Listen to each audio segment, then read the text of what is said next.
kai kawai tuwar da ya gala huta barka da ya aiki wallahi ka gani ne lafiya sai lafiya wallahi ba wadin ce ta fita da ni ya kamata ka ga ma ina zuwa hello baby ya garin ya yau wallahi kin ganna nan jiya nan na ga cikin garin Australia jiya wallahi so nake ma an karasa ta fa yanzu ma shigowa ta cikin kamfani kenan ina so zan dan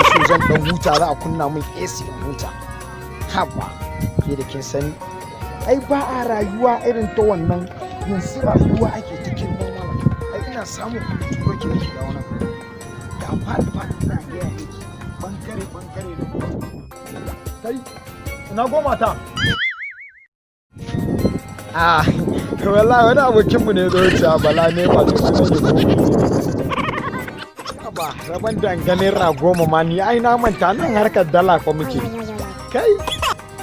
akwai aiki kinji akwai narko akwai aiki sosai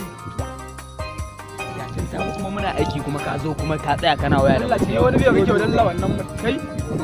Allah kai zo ka ci gaba da aiki za ka kana wani ba aikin nan ban da ma fa kawai ba ana ban fa 150 fa ni fa ba zan fa zo kai aikin nan kawai fa 100 Allah kai wanda ka zo ka wannan yau ka dan baka san mun taimaka ma da